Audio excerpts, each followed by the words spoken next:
नमस्कार, राष्ट्र की बात में आपका स्वागत है। मैं हूं मानक गुप्ता। हिंदुस्तान ने चीन से गलवान में हुई 20 शहादत का बदला ब्लैक टॉप पर कब्जा करके लिया है। ब्लैक टॉप से भारतीय सैनिकों ने चीनी कैमरे और सर्वेलेंस उपकरणों को उखाड़ फेंका है। 29 से 30 अगस्त की देर रात चीनी सेना ने घुसपैठ की कोशिश की थी, पर हिंदुस्तान के जांबाजों ने गजब का शौर्य दिखाया। सूत्रों के मुताबिक एलएसी पर न सिर्फ चीनी साजिश को नाकाम किया गया, बल्कि भारत ने ब्लैक टॉप पोस्ट यानी ब्लैक टॉप नाम की एक पहाड़ी पर अपनी धाक जमा ली है, अपना कब्जा कर लिया है, वर्चस्व जमा लिया है।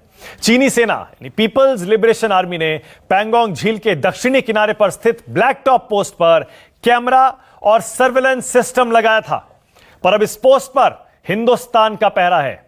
ब्लैक टॉप भारतीय सीमा में आती है, रणनीतिक रूप से बेहद महत्वपूर्ण है। यहां से चीनी मूवमेंट पर पल पल की नजर रखी जा सकती है आसपास के सारे इलाके में, और इसी वजह से चीन बौखला गया है और बातचीत से मामला सुलझाने की बात कह रहा है। आज राष्ट्र की बात में इसी पर होगी बहस। सवाल आपकी टीवी स्क्रीन पर आ रहा है। राष्ट्र की बात में आज का सवाल, ब्लैक टॉप पर कब्जा, गलवान का बदला पूरा और लद्दाख में चित तो बात के लिए गिड़गिड़ाया चीन। इसी पर होगी बहस, लेकिन पहले जरा जल्दी से देखिए, कर्नल दानवीर सिंह समझा रहे हैं ब्लैक टॉप कहां है और उस पर भारत के कब्जे से भारत को कितना फायदा होगा। देखिए, 29 और 30 अगस्त को क्या हुआ था, ऐसी क्या कार्रवाई करी हिंदुस्तान ने कि चीनी सैनिक जो है बौखला चुके हैं। इसी पूरी चीज को मैं समझाने की कोशिश करूंगा गूगल मैप के माध्यम से। पैंगोंग त्सो का एल्बो इलाका है, ये एल्बो इलाका ही वो इलाका है जहां पर उत्तरी तट के ऊपर, जहां पे मेरा ये पॉइंटर है, यहां पर फिंगर 4 से लेकर फिंगर 8 तक मौजूद है, और इसके दक्षिणी तट पर जहां पे अब मेरा पॉइंटर है, यहां पे थाकुंग और ब्लैक टॉप की पहाड़ियां हैं। ये ब्लैक टॉप की पहाड़ी है। हमारे जो सैनिक जो चुशूल पे डिप्लॉयड थे, उन्होंने देखा कि चाइनीज जब हमारी बात नहीं समझ रहे हैं तो हमने उन्हीं की भाषा में समझाने की कोशिश करी। तो हमारे जो सैनिक हैं उठ के और इस पहाड़ियों पर कब्जा किया, और कुछ सैनिकों ने इस रजांगला की पहाड़ियों पर दोबारा से अपनी पकड़ बनाई। इसके चलते चाइना का ये जो स्पेंगूर घाटी का इलाका है, ये पूरा हमारी निगरानी में आ गया, और फौजी भाषा में कहें तो फायर एंड ऑब्जर्वेशन के नीचे आ गया। इसका मतलब यह है कि ये 200 से 250 वर्ग स्क्वायर किलोमीटर का इलाका जो है वो अब हमारे डोमिनेशन में है। इससे चाइनीज परेशान है, और अब चाइनीज को लगता है कि उनकी स्थिति कमजोर हो गई है, क्योंकि जब हम अब टेबल पे बैठेंगे तो अब हम चाइनीज को बोल सकते हैं कि आप फिंगर 4 इलाके से आप वापस जाइए फिंगर 8 इलाके पर, और तभी जब आप वापस जाएंगे तब हम ये इलाका आपका छोड़ के और हम भी वापस जाएंगे। ओके, कर्नल दानवीर सिंह कह रहे हैं कि अब भारत की बार्गेनिंग पावर बढ़ गई है, लेकिन सवाल वही है, क्या हम इस पोजीशन में आ गए हैं कि हम चीन से कह सकें कि जितनी जमीन पर उसने कब्जा कर रखा है उसे खाली कर दे। राष्ट्र की बात में आज बीजेपी की तरफ से राज्यसभा सांसद सुधांशु त्रिवेदी जुड़ गए हैं।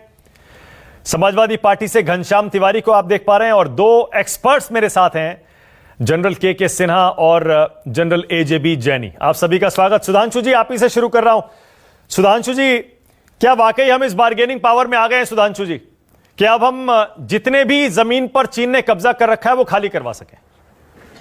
देखिए, मैं एक बात कहना चाहूंगा कि आज जो भी स्थिति है ये अनायास नहीं बनी। ये तैयारी हम बहुत महीनों से कर रहे थे। वहां फोर्सेस का डिप्लॉयमेंट और स्ट्रेटेजिक दृष्टि से उन जगहों को आइडेंटिफाई करना कि अगर वो कोई अतिक्रमण करते हैं तो हम भी कहां अतिक्रमण करने की स्थिति में। तो ये पूरी तैयारी और दृढ़ इच्छा शक्ति, राजनीतिक नेतृत्व। पहली बार मैं कहना चाहूंगा 70 साल के इतिहास में, चाइना का तो वर्तमान स्वरूप आए हुए अभी 71 साल हुए, हम उनसे 2 साल पहले आए थे। पहली बार भारत चीन के साथ एग्रेसिव है। पहली बार 71 साल के इतिहास में चीन ने भारत पर आरोप लगाया है कि भारत ने एलएसी का उल्लंघन करके उसके इलाके में हस्तक्षेप कर दिया। ग्लोबल टाइम्स का आज का पढ़ लीजिए। पिछली बार क्या बोला था जून में, वो उसने ये कहा था कि हमने अतिक्रमण नहीं किया, चीन ने ये बोला। तो हमारे विपक्षी मित्र बड़े खुश थे, कह रहे थे वो तो चीन ने अपनी डेफिनेशन के हिसाब से कहा, क्योंकि जो परसेप्शनल डिफरेंस है thanks to their policies of last 50-60 year, जिसमें डिफाइंड ही नहीं था।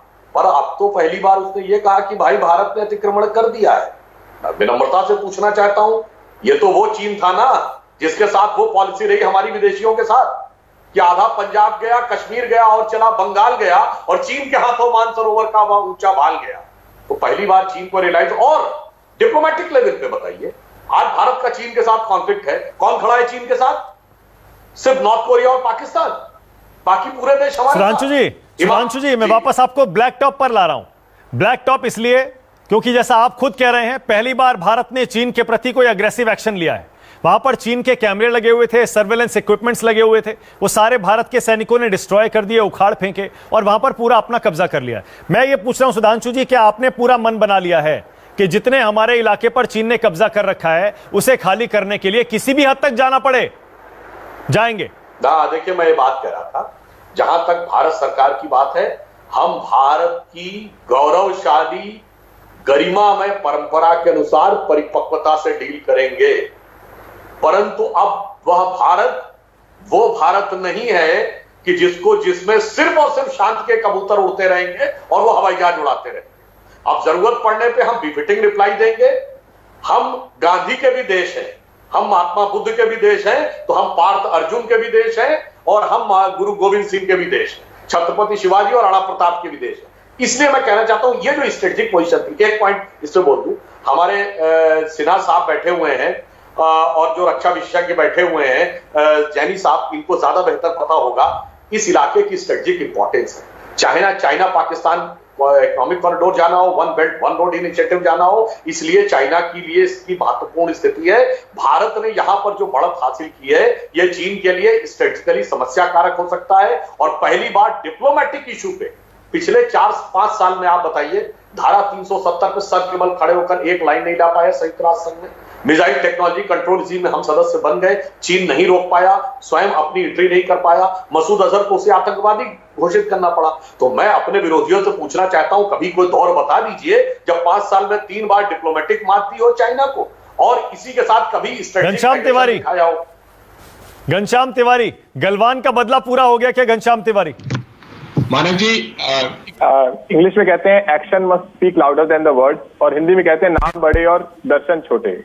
जब भारतीय जनता पार्टी बड़े बड़े बोल करती है, जब कहती है 70 साल में ये नहीं हुआ, वो नहीं हुआ, ये पिछले 7 हफ्ते में जो हुआ है चीन के मामले में, वो तो देश को बता नहीं पाए कि किस तरीके से चीन ने कब्जा किया और किस तरीके से हमारी सेना ने डटकर उसका मुकाबला किया था। आज जो सेना को सफलता मिली है, उसके लिए मैं सेना को और सेना के साथ सरकार को भी बधाई देता हूं। लेकिन ये मत कहिए, ये बड़े बड़े बोल मत कहिए ऐसे समय में।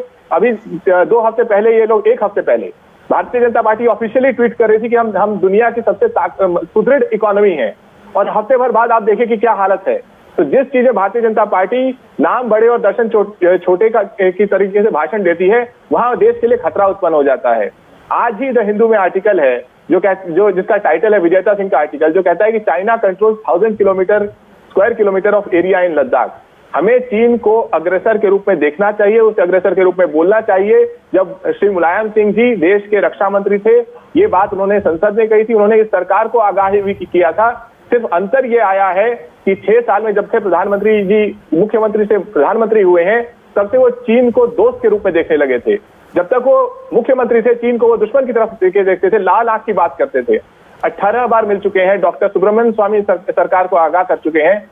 इस सरकार के पास चीन के को लेकर के अपने रुख को डिफेंड करने के लिए कुछ नहीं है। हमारी जाबाज सेना है जो हमारी सीमा की सुरक्षा मजबूती से कर रही है, और इस टैक्टिकल और स्ट्रेटेजिक लड़ाई को भली भांति लड़ रही है, जिसके लिए मैं सेना को शुभकामनाएं देता हूं, बधाई देता हूं। लेकिन सरकार को कहता हूं कि देश से झूठ बोलना बंद कीजिए। ओके, और आपका असेसमेंट घनश्याम तिवारी क्या है? आप बधाई दे रहे हैं सेना को कि बड़ी स्ट्रेटेजिक बढ़त हासिल की है। आपके हिसाब से लगता है कि गलवान का इलाका और बाकी डेप्सांग और जो बाकी इलाकों पर चीन ने कब्जा कर रखा है, वो खाली करवाने के लिए ये बढ़त काफी है? आपका असेसमेंट क्या है घनश्याम तिवारी? देखिए, ये जितनी इंट्रिकेट टॉक्स चल रही हैं, उसमें मेरा असेसमेंट जो है सतही दिखाई देगा। मैं वो नहीं कहना चाहता, लेकिन ये जरूर कहूंगा कि हमारी 3000 किलोमीटर से लंबी सीमा रेखा है चीन के साथ, और उसमें अब जब चीन अग्रेसर बन चुका है, तो हमें प्रतिदिन ये इस तरह के स्ट्रेटेजिक मैनूवर्स करने पड़ेंगे, टैक्टिकल मैनूवर्स करने पड़ेंगे, और उसके साथ साथ अपने डिप्लोमेटिक लाइंस भी मजबूती से रखने पड़ेंगे। लेकिन देश की सरकार को देश से संसद में और संसद के बाहर सच बोलना पड़ेगा। इस तरह का झूठ कि न कोई वहां आया है, न किसी ने कब्जा किया है, इस तरह का झूठ अगर समूची पॉलिटिकल पार्टीज के सामने देश के प्रधानमंत्री बोलते हैं तो उनकी सांस गिरती है और देश की स्ट्रेटेजिक पोजीशन कमजोर होती है। सुधांशु जी खुलकर बताइए पहले तो। घनश्याम तिवारी कह रहे हैं और विपक्ष भी यही कह रहा है, खुलकर मानिए तो सही पहले कि चीन ने कहां कब्जा किया है, उसके बाद खुलकर यह भी बताइए कि ब्लैक टॉप का इलाका अपने कब्जे में लेने से हमें कितना फायदा होगा, कितना एरिया है, क्या इंपॉर्टेंस है। खुलकर क्यों नहीं कहते सुधांशु जी सारी बातें? मैं इनकी सारी बात का क्रमवार उत्तर दूंगा। घनश्याम तिवारी जी हार्वर्ड के पढ़े हुए हैं और समाजवादी पार्टी में शायद इक्का दुक्का लोग होंगे जो इतनी उच्च योग्यता रखते हो, फिर भी उनको झूठ जैसे शब्दों को बोलने से परहेज करना चाहिए। क्यों? आप कह रहे हैं भारत की इकोनॉमी कम है, मैं चुनौती से कहता हूं G7 में एक कंट्री बताइए जिसकी पॉजिटिव इकोनॉमी हो। G7 the top economies of the world, चाहे अमेरिका हो, यूरोपियन यूनियन हो, फ्रांस हो, ब्रिटेन हो, जापान, सब निगेटिव ग्रोथ रेट। कितने? इंग्लैंड की 21% निगेटिव ग्रोथ रेट, अमेरिका की 15%, 16%। इसलिए ऐसे में आप ये कहें कि सरकार को दोष है तो मेरे विचार से यह झूठ है। इसलिए इस प्रकार के झूठ कहने से बचना चाहिए। दूसरी बात, आप वर्तमान स्थिति पे आइए। आपने बहुत अच्छी बात कही, मुलायम सिंह जी रक्षा मंत्री थे कि 1996 में, 93 के बाद 96 में एग्रीमेंट हुआ, कौन रक्षा मंत्री था? मुलायम सिंह जी थे ना। क्यों नहीं डिफाइन किया उस समय? क्यों नहीं डिफाइन किया उस समय कि पोजीशन एलएसी की क्या है?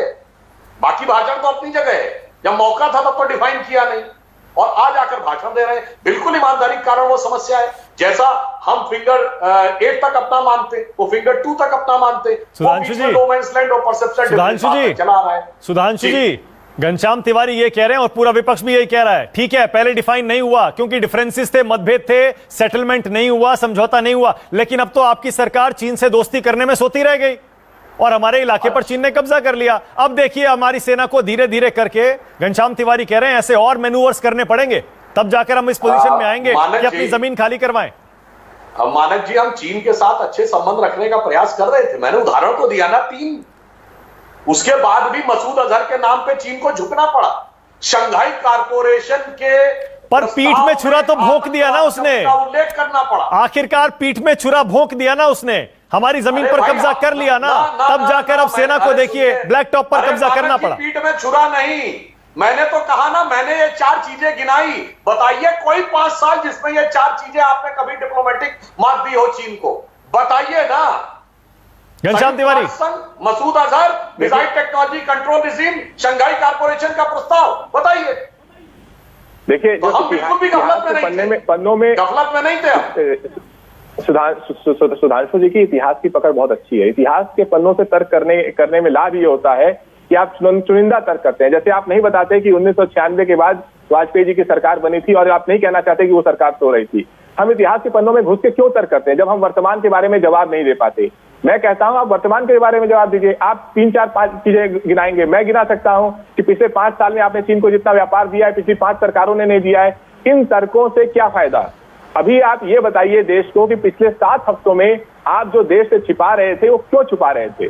आप ये बताइए। मैं आपकी बात का सम्मान करता हूं कि झूठ जैसे शब्दों का इस्तेमाल नहीं करना चाहिए, मैं वो सब शब्द हटा देता हूं। आप ये बताइए कि आप छुपा क्यों रहे थे, आप गलत बयानी क्यों कर रहे थे? मैं ये जानना चाहता हूं कि क्या आज आप मानते हैं कि अब चीन के साथ जो हमारे संबंध है, किस तरह के परस्पर संबंध है कि हमें कदम कदम पर फूंक कर ये मैनूवर्स करने पड़ेंगे, लड़ना पड़ेगा अपनी जमीन के लिए। अगर अपनी जमीन बचानी है तो लड़ना पड़ेगा। और ये मैत्री का जो आप 18 मीटिंग्स के साथ जो संबंध स्थापित कर रहे थे ये विफल हुआ, ये आपको मानना पड़ेगा। जिस तरीके से आपने माना कि पाकिस्तान के साथ एक तरफा मैत्री का जो आपने प्रयास किया था, बिरयानी पॉलिटिक्स, वो विफल हुई थी।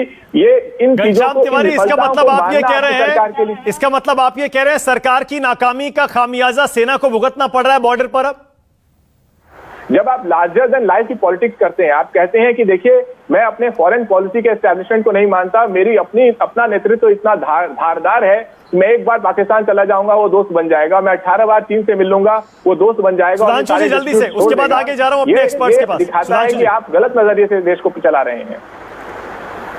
सुधांशु जी देखिए, घनश्याम जी ने जो बात कही, लार्जर देन लाइफ कौन बना रहा था? ये तो एक जमाने से बनाते रहे ना, मैं हिंदी चीनी भाई भाई कहूंगा, वो भाई रहेगा, और 55 से 57 तक सड़क बनाता रहा। और इतिहास की बात मैं नहीं कह रहा हूं मान्यवर, ये पिछले 2-3 साल का विषय, अगर आपको इतिहास नजर आता है तो आप बहुत आश्चर्य की बात। और आपने वाजपेयी जी की सरकार का अच्छा उदाहरण दिया। आज तक डिप्लोमेटिक इतिहास में एक ही मौका है जब चीन ने हमारे पक्ष में कोई कदम पीछे हटाया हो। सिक्किम पर चीन ने अपना दावा छोड़ा 2003 अटल जी की बीजिंग यात्रा के दौरान। तो जब जब हम सत्ता में आए हैं, हमने चीन के साथ ओके, ऑल राइट जैनी साहब, ओके, और सफलता भी पाई। जैनी साहब, ब्लैक टॉप पर कब्जा करके भारत को कितना फायदा होगा? क्या बार्गेनिंग पावर में हम पहुंच गए हैं कि उससे कह सकें सारा इलाका खाली करे, उसके बाद हम ब्लैक टॉप से पीछे हटेंगे? मानक जी देखिए, आज इजाजत दे दीजिए मुझे कि मैं दोनों जो पॉलिटिकल वक्ता है उनसे थोड़ा थोड़ा सहमत हो लूं। पहले तो मैं सुधांशु जी से सहमत हूं इस बात से कि लद्दाख का जो इलाका है वो ना ही चीन के लिए लेकिन हमारे लिए भी स्ट्रेटेजिकली बहुत इंपॉर्टेंट है। हमारे लिए इसलिए क्योंकि दौलत बेग ओल्दी से सियाचिन लगता है, अक्साई चीन लगता है। अक्साई चीन की क्या अहमियत है, हमने पार्लियामेंट में क्या स्टेटमेंट दिया है कि अक्साई चीन हम लेके रहेंगे। पाकिस्तान चाहता है कि हम सियाचिन से हट जाए तो सियाचिन हम नहीं हटेंगे।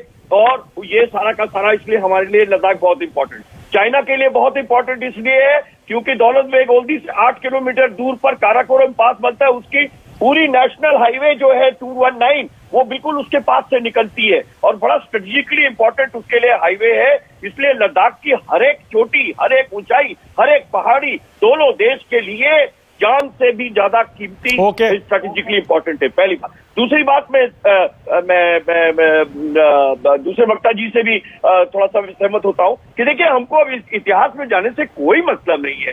आज के दिन हम 62 की कहानी बनाए कि जी नामकाचू में ये हुआ था, सुंदरमचू में ये हुआ था और नेपाल में ये हुआ था, ये कोई मतलब नहीं है सुधांशु जी। आज का हमको अतीत आज का देखना चाहिए, हमको आज का समय देखना चाहिए क्योंकि आज का हम असलियत नहीं देखेंगे और सच्चाई में नहीं उसको एनालाइज करेंगे तो फिर हम भविष्य में क्या करना है और कैसे करना है हम खोए हुए रहेंगे। दोनों से मैं थोड़ा थोड़ा सहमत हूं। अब मैं आता हूं आपके ब्लैक टॉप पे। देखिए ब्लैक टॉप और हेलमेट टॉप जो है ये असलियत में हमारा एरिया है। हमारा एरिया क्योंकि LAC के ये हमारी तरफ पड़ता है, चाइना के कब्जे में ये था, अब हमने ये ले लिया, विकास बटालियन ने एक्शन किया, बहुत अच्छी बात है, हम उसको सलाम करते हैं उन बटालियंस का। पहला ये ऑफेंसिव एक्शन हुआ है जबकि कुछ हम लोगों ने अपने गुर्दे और दम दिखाए हैं। लेकिन मुझे एक याद आता है गाना मानक जी, एक वो हम आपके हैं मैं कौन के रुपए ले लो और जूते दे दो, तो वो वाली बात है कि जो बार्गेनिंग की बात कर रहे थे कि रुपए ले लो और जूते दे दो, ये रुपए ले लो और जूते दे दो वाली बात है। एक हिल टॉप 2 हिल टॉप से लेने देने से कुछ नहीं बिगड़ेगा। अगर हम ये एटीट्यूड रखते हैं, ये ऑफेंसिव एक्शन रखते हैं, यही फिलॉसफी और पॉलिसी फॉलो करते हैं आगे के लिए, देपसांग खाली कराएं, गोगरा हॉट स्प्रिंग खाली कराएं और भगाएं सालों को 8 फिंगर 8 के पीछे, तब जाके काम बात बनेगी। लेकिन हमको असलियत पहले एक्सेप्ट करनी पड़ेगी कि वो 8 किलोमीटर देपसांग में बैठा हुआ है, गोगरा स्प्रिंग में हॉट स्प्रिंग में बैठा हुआ है और वो फिंगर 8 से लेकर फिंगर 4 तक बैठा हुआ है। ये हम एक्सेप्ट नहीं कर रहे, हम पहले एक्सेप्ट करें उसको पहले और फिर उसके बाद। ओके जैनी साहब, ठीक है। जनरल सिन्हा, मेरे 2 सवाल हैं आपसे। एक, आपको लगता है कि अगर हम बार्गेनिंग करेंगे अब कि हम ब्लैक टॉप तब छोड़ेंगे जब आप हमारा देपसांग, गोगरा और गलवान का जो इलाका आपके कब्जे में उसे खाली करिए, क्या चीन मानेगा? और दूसरा, नहीं मानेगा अगर, और दोनों अपनी अपनी पोजीशन में बैठे रहते हैं, तो क्या हम मान लें गलवान का बदला पूरा हो गया? मानक जी, आप बहुत छोटी बातें कर रहे हैं। आप बदले की बात करते हैं, गलवान का बदला। अरे भैया, ये गलवान के फिर हम समझ ही नहीं पाएंगे कि है क्या पूरा मसला। ये गलवान का कोई बदला नहीं है। ये बदले की बदला पूरा होगा जब अक्साई चीन आएगी, मेल्डो आएगा, जब आप सिरजा पॉइंट 2-3 लेंगे ना, बदला पूरा होगा। आप बात कर रहे हैं एक हाइट की और लोग कोई कहता है कि पहाड़ियां ले ली 8 किलोमीटर, 4 किलोमीटर, 10 किलोमीटर। अरे भैया, क्या वहां हमारी फौजें चूड़ी पहन के बैठी है, वो झूठ बोल रही है? अरे मेरे भाई देखिए, ये जो कार्रवाई है ये प्रियम्पशन है, प्रियम्पशन। किसी ने ये नहीं कहा कि वो झूठ बोल रही हैं, किसी ने नहीं कहा, तो सब बधाई दे रहे हैं। आप कह रहे हैं कि हम बदल लेंगे कुछ, किसी ने कह दिया रुपया जूता पता नहीं। देखिए सर, ये एक उन्होंने कह दिया कि ये ना हेलमेट टॉप और ये हमारा इलाका था। सरजाप गैप, यदि आपको स्ट्रेटजी पता है इन जगहों का, इन जगहों की इंपॉर्टेंस पता है, तब आप बात कर पाइएगा। नहीं तो मैं तू मैं नहीं करना, तो आप जाके देखिए फौज कर रही है काम, आपको पता लगेगा। ये तो पहली प्रीएम्प्टिव स्ट्राइक है सर। आप प्रीएम्प्टिव जानते हैं क्या?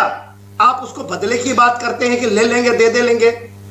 आप प्रीएम्प्शन है, प्रीएम्प्शन केवल सियाचिन ग्लेशियर में हुआ था। नहीं, एक सेकंड जनरल सिन्हा, ये लेन देन की बात इसलिए उठी है क्योंकि हमें अपना इलाका खाली करवाना है। बार्गेनिंग की टेबल पर जब बातचीत होगी, क्या ये बातचीत हमें नहीं करनी चाहिए? अरे मेरे भाई, खाली करवाना एक्साइज चेन, खाली करवाना है सरजाप 1 2 3, खाली करना है मैंडो। क्या बातें कर रहे हैं आप? ये छोटी छोटी सी बातें करते हैं। कोई ऐसा नहीं है, ये झूठी बातें हैं। पूजा चौक वहां नहीं पहनी है, वहां ब्रिगेड ग्रुप, बैटल ग्रुप्स लगे हैं। क्या बातें आप करते हैं? एक केवल पेट्रोलिंग को बाधित कर रहा है, वो ये कर रहा है, ये सच्चाई है। आप कहते हैं जमीन ले लिया, हथियार लिया, कब्जा कर लिया। आप देश को गुमराह ना करें जनरल सिन्हा। इस तरह से जनरल सिन्हा, ऑफिशियली तो कोई कुछ बताता नहीं है, लेकिन खबर यही है जो सैटेलाइट की इमेजेस से क्लियर हो रही है। सिर्फ पेट्रोलिंग के लिए नहीं रोक रहा है, वो कंस्ट्रक्शन भी कर रहा है चाइना उन इलाकों पर जहां पर घुस के बैठा है। इंडिया कहां घुस के बैठा, बता दें आप, कहां घुस के? आप कह रहे कहीं नहीं घुसा है। अरे उसने एक जगह ट्राई की थी, 14 पेट्रोलिंग पॉइंट 14। क्या होती है पेट्रोलिंग पॉइंट एलएससी पे? क्या हुआ हाल? कब 100 मतलब डेप्सांग का, गोगरा स्पिंक्स का कोई इलाका जो कि दोनों पेट्रोलिंग करते थे वो चीन के कब्जे में नहीं है। आई टू आई बॉल है, आई टू आई बॉल। क्या समझते हैं आप? हाँ, आप ये कहिए कि 4 से 8 सर लगातार भारत कह रहा है चाइना से कि वो एलएसी का उल्लंघन करके वापस जाए, आप कह रहे हैं कुछ हुआ ही नहीं है। अरे परसेप्शनल प्रॉब्लम है, ये बड़ा मुश्किल है आप लोगों को समझाना। नहीं सर, मुझे मत समझाइए, मैं तो ये कह रहा हूं सरकार खुद कह रही है, आर्मी खुद कह रही है। आर्मी क्यों चीन की आर्मी से बार बार बातचीत कर रही है? क्यों बात कर रही है? आज जब बात हो रही है वहां पर ब्लैक टॉप का, ब्रिगेड कमांडर लेवल का, और बात आज से नहीं 88 से हो रही है।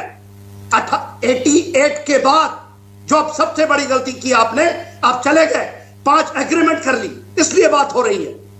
बात इसलिए नहीं हो रही है, हाँ, वो एग्रेसिव पोस्चरिंग करके बहुत बड़े फौज को लेकर बैठा है, उसका इरादा बहुत गलत है, ये मानना पड़ेगा सुधांशु जी। मगर आप जब बार बार ये जो कहेंगे, ये जो चीज, और इस चीज प्रीएम्प्शन को सुधांशु जी किसी ने कह दिया जूता और इसका सिक्के का बात।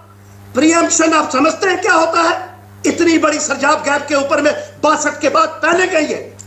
पाकिस्तान, ये चाइना के लोगों को जिसको पता है, वेस्टर्न थिएटर कमांड का खलबली मच गई होगी वहां। सुधांशु जी देखिए क्या, सुधांशु जी अब अगर एक तो सुधांशु जी आपको लगता है वो इलाका चीन खाली करेगा?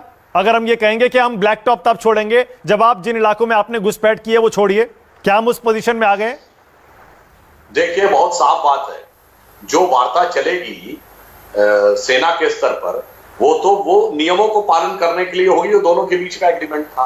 बाकी तो विदेश मंत्रालय के स्तर पर वार्ता होगी, तब बात होगी। और अगर वार्ता होगी तो यह भी एक विषय है ना कि हमारा तो बहुत सा इलाका उनके कब्जे में है। तो अगर हम ये कहते हैं कि साहब आप उधर हट जाइए, हम इधर से हट जाएं, तो हम मान लिए क्या कि उनका इलाका उनका है? तभी मैं कह रहा हूं, फिर आप कहेंगे बाहर जा रहे हैं, पीछे जा रहे हैं। हम 62 वाली सरकार नहीं है कि मान लिए उनका है और उसके बाद जाकर संयुक्त राष्ट्र संघ में समर्थन भी कर दिए कि चीन को परमानेंट सीट दे दी जाए। अब हम बात करेंगे तो हम ये कहेंगे कि भाई जो इलाका हमारा है उस पर हमारी बात मानी जानी चाहिए। हाँ, एक पॉइंट पे समस्या है, चूंकि यह हमारी स्थापित नीति रही है वर्षों तक कि सीमावर्ती क्षेत्रों में इंफ्रास्ट्रक्चर नहीं बढ़ाना। जो पूर्व रक्षा मंत्री AK एंटोनी साहब सदन के पटल पर बोल चुके हैं, मैं फिर कहूंगा ये इतिहास नहीं है, 2014 में बोला हुआ है। अब आपको पता उन इलाकों में सड़कें वर्षों में बनती हैं, तो अगर आपने 50-60 साल तक यह नीति रखी कि वहां होना नहीं चाहिए, और जैसा सिन्हा साहब ने कहा, जबरदस्त इंफ्रास्ट्रक्चर है चीन का। चीन अगर अब भी वो इलाके खाली नहीं करता है जहां पे घुसपैठ करके बैठा है, तब क्या होगा? अगर हम ब्लैक टॉप पर कब्जा करके बैठे रहते हैं। अरे मान्यवर, मेरी बात सुनिए, मैं यही कह रहा हूं। अब ये जो सड़क बन रही है, पहली बार ऐसा हुआ है कि चीन ने आपत्ति की, फिर भी हम सड़क बनाते चले जा रहे हैं। और हमने भी वहां पर अच्छा खासा इंफ्रास्ट्रक्चर बनाया है और हमने मैसिव डिप्लॉयमेंट ऑफ फोर्सेस किया है। दोनों रक्षा विशेषज्ञों को पता होगा। मतलब सेना को फ्री हैंड दे दिया है ना, हमने एयरफोर्स सेना को फ्री हैंड दे दिया ना सुधांशु तैयारी जी, करके रखी हुई है। सेना को फ्री हैंड दे दिया ना। नहीं, अभी देखिए सेना को फ्री हैंड, यहां थोड़ा मैं बात करना चाहूंगा। अभी तो वार्ता वो ब्रिगेडियर स्तर तक वार्ता करने के लिए तैयार है, वार्ता चल रही है। हाँ, मगर सेना अब पूरी तरह तैयार है। अगर उधर फौजें हैं तो इधर भी फौजें हैं।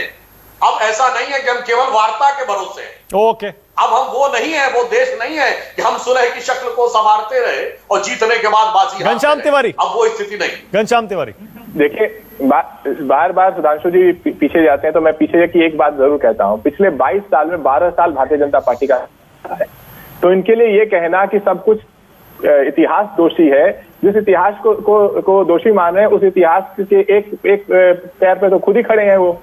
दूसरी बात कि कम से कम मैं पुनः पुरानी बात कहता हूं कि इस सरकार को साफ साफ देश से सच बोलना चाहिए, गलत बयानी नहीं कहनी चाहिए। ये जो की जीत है ये बताती है कि हमारी सेना सतर्क है, जो हमारा सर्विलेंस है, जो हमारा इंफॉर्मेशन है, जो हमारा इंटेलिजेंस है, वो चीन को दोबारा इस तरह की गलत नीति को पे जाने नहीं देगा और चीन को हमेशा मुंहतोड़ जवाब देगा। मेरे पास टाइम खत्म हो रहा है। सुधांशु जी जल्दी से क्विक कमेंट। सुधांशु जी, अरे भाई, हमारी बात पे भरोसा मत करिए, सेना की बात पे भरोसा करिए। सेना ने कहा किसी प्रकार की कोई पोस्ट कब्जा नहीं की गई है। और चलिए, आपको तो बहुत यकीन था, ग्लोबल टाइम्स की बात पे तो भरोसा कर लीजिए मान्यवर। इसलिए मैं कह रहा हूं, मगर आप भरोसा करना चाहे तो करिए। आप चुनी हुई सरकार है, हमें आप पे भरोसा करना है। हम आप क्यों भरोसा करने के लिए कह रहे हैं? सेना अध्यक्ष की मान रहे, ना रक्षा मंत्री की, ना प्रधानमंत्री की, जो कि आपको सुनना ही नहीं चाहते। सच बोलिए, हम भरोसा करने के लिए तैयार हैं। आपके लिए तो सर्जिकल स्ट्राइक में भी समस्या थी, बालाकोट में भी समस्या थी, आतंकवादी मारा जाए फिर आप पीछे जा रहे हैं। आप चीन के मसले पे सच बोलिए, हम भरोसा करने के लिए तैयार हैं। बोले भाई, जिसको भारत का सेना अध्यक्ष सड़क छाप गुंडा नजर आता हो, उनको क्या भरोसा होगा सेना पर? ये सब सच है, इसकी कोई अहमियत नहीं। इस समय आप चीन के मसले पर सच बोलिए, हम तैयार हैं। या आप बोले कि हिंदू ने ये गलत खबर छापी है कि हमारे 1000 किलोमीटर पर चीन का कब्जा है, आप कहिए गलत है। इस विषय के ऊपर विदेश मंत्रालय बोल चुका, रक्षा मंत्रालय बोल चुका और चीन का भी रक्षा मंत्रालय बोल चुका। भाई, अगर आपको हिंदू की खबर बहुत सही लगती है, आपको तो उन अखबार की खबर, अखबारों पे जाएंगे तो अखबारों में बहुत कुछ लिखा था। ओके, मेरे पास टाइम खत्म हो रहा है। मेरे पास टाइम खत्म हो रहा है। यहां डिबेट हो रही है, लेकिन हमें भी पता है कि लद्दाख में इस समय जिस इलाके में भारत ने आक्रामक कदम उठाया है, चीन बौखलाया हुआ है, चीन ने भी अपनी तोपें तैनात कर रखी हैं, भारत भी तैयार है। वहां पर सिचुएशन बहुत टेंस है। इसीलिए देखना यही है लद्दाख में अब आगे क्या होता है, कितनी जल्दी चीन हमारा इलाका खाली करने के लिए राजी होता है और वहां युद्ध की नौबत ना आए, किसी भी तरह की फौजी कार्रवाई की नौबत ना आए। हर कोई उम्मीद इस समय यही कर रहा है। बहुत बहुत धन्यवाद आज राष्ट्र की बात में आने के लिए। सुधांशु त्रिवेदी, घनश्याम तिवारी, जैनी साहब आपका और के सिन्हा। छोटा सा ब्रेक ले रहे हैं, ब्रेक के बाद क्रिकेट हाउसफुल।